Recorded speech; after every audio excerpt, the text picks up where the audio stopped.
जीवित और परमेश्वर का मार्ग प्रभु यीशु ने बतलाया।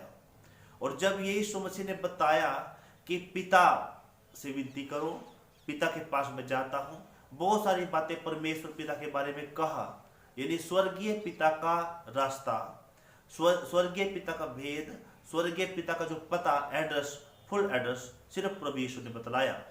यीशु मसीह ने यह भी कहा कि मार्ग, सत्य और जीवन मैं ही हूँ, बिना मेरे द्वारा कोई पिता के पास पहुंच नहीं सकता। यानी कि स्वर्गीय पिता के पास पहुंचने का, स्वर्गीय पिता के पास जाने का एक ही रास्ता है, और यीशु ने कहा मैं हूं, और बिना मेरे द्वारा कोई पिता के पास नहीं जा सकता। तो मेरे प्रियो, हमें परम पिता के पास जाना है, परमेश्वर के पास जाना है, और यीशु के नाम से ही वो रास्ता खुलता है। यीशु मसीह के नाम से ही हम स्वर्गीय पिता का एड्रेस पाते भी हैं। और प्रभु यीशु ने कहा, यहां तक भी कहा, अपना और पिता का रिश्ता बतलाया कि मैं पिता में हूं और पिता मुझ में है। मेरे प्रियो, हमें स्वर्गीय पिता के पास पहुंचने का, स्वर्गीय पिता से प्रार्थना करने का, स्वर्गीय पिता के चरणों में बैठने का यीशु ने रास्ता बतलाया। और प्रभु यीशु ने कहा कि मार्ग, सत्य और जीवन मैं ही हूं। तो इसका अर्थ है कि पिता पे जाने का मार्ग और सच्चाई और जीवन यीशु है, यीशु ही जीवन है, तो यीशु ही मार्ग है, यीशु ही सत्य है। ये बात हमें जानने की और समझने की भी जरूरत है। स्वर्गीय पिता ने कहा कि प्रभु यीशु ने कहा जो पिता के पास जाना चाहे वो मेरे पास आना पड़ेगा, विश्वास करना पड़ेगा। और जितने यीशु पर विश्वास करते हैं, यीशु को ग्रहण करते हैं, वो सब परमेश्वर पिता की संतान बन जाते हैं।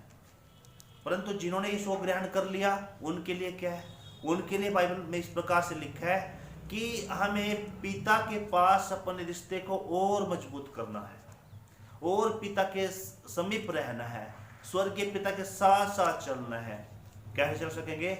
हमें अपने जीवनों को पवित्र करते हुए, सारी अपवित्रता को दूर करते हुए, सारी अशुद्धता को दूर करते हुए, सारी मलिनता को दूर करते हुए, अपवित्रता को दूर करते हुए हमें पवित्र होना है, हमें शुद्ध होना है, हमें अच्छा बनने की जरूरत है। और अच्छा बनने के लिए सिर्फ और सिर्फ यीशु का लहू पर्याप्त है। और आज यीशु का लहू हमें नहीं मिलते, परंतु विश्वास के द्वारा हम कहेंगे प्रभु अपने लहू से हमें पवित्र करो, तो हम पवित्र हो जाते हैं। क्योंकि आज से 2020 साल पहले प्रभु यीशु हमारे लिए कुर्बान हुआ। वह क्रूस पर उसने जो खून बहाया पूरे मानव जाति के लिए, हम सब पापियों के लिए उसने खून बहाया। और जब दुनिया का सबसे बड़ा पापी से पापी भी यीशु के पास आता है और यीशु के पास आकर कहता है कि हे प्रभु मेरे पापों को माफ कर, मेरी गलतियों को माफ कर, मेरे गुनाहों को माफ करे, और प्रभु से आकर पश्चाताप की प्रार्थना करता है, और यीशु मसीह को उस ग्रहण करने से, यीशु को लेने से वो स्वर्गीय पिता का संतान बन जाते हैं।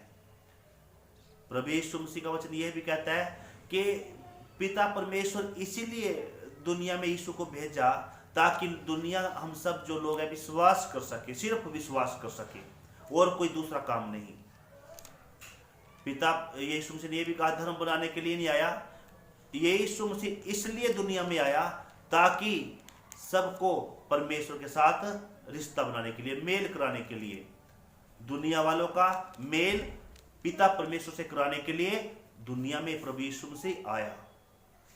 और यहां पर वचन लिखा है कि जितनों ने यीशु को ग्रहण किया उसको उसने परमेश्वर की संतान होने का अधिकार दिया, अर्थात उसे जो उसके नाम पर विश्वास रखते हैं, जो यीशु के नाम पर विश्वास रखते हैं।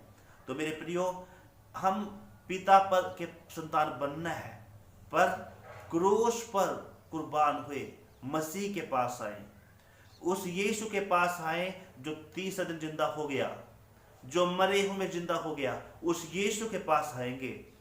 और सबसे बड़ा चमत्कार यही है कि हम पिता की संतान बनते। दुनिया में सबसे बड़ा मिरेकल यही है। छोटे छोटे मिरेकल तो कोई भी, ठीक हो गया, बीमार हो गए, बीमार होने के बाद ठीक हो गए, वो तो छोटे छोटे बात है। सबसे बड़ा बात यह है कि हम पिता की संतान बनते हैं। और पिता की संतान हम तब बनते हैं जब हम यीशु पर विश्वास करते हैं। और प्रभु यीशु पर विश्वास करने के द्वारा और हमारे सारे पाप के बंधन, सारे शराब के बंधन, सारे अंधकार के बंधन भी खत्म होते जाते हैं। तो हमें जरूरी है कि पिता की संतान बने, सारी अशुद्धता को, सारे पापों को छोड़ते हुए, सारी मलिनता को दूर करते हुए, सारे कुड़कुड़ाहट को, सारे बुड़बुड़ाहट को, पापों को दूर करते हुए हम पिता से अपना नाता बनाएं यीशु के नाम से।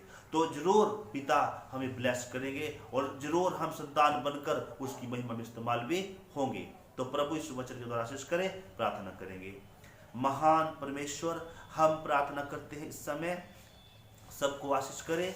और प्रभु जो लोग तेरे कलाम को सुनते हैं पिता, और तेरा वचन, तेरा कलाम ऐसे नहीं जाता, अगर जाता है तो काम करके वापस लौटता है, व्यर्थ नहीं ठहरता प्रभु तेरा कलाम। आज के वचन के अनुसार पिता सभी को आशीष करे, अद्भुत काम करे। यीशु मसीह के नाम से दुआ मांगते पिता, आमीन। जय मसीह की।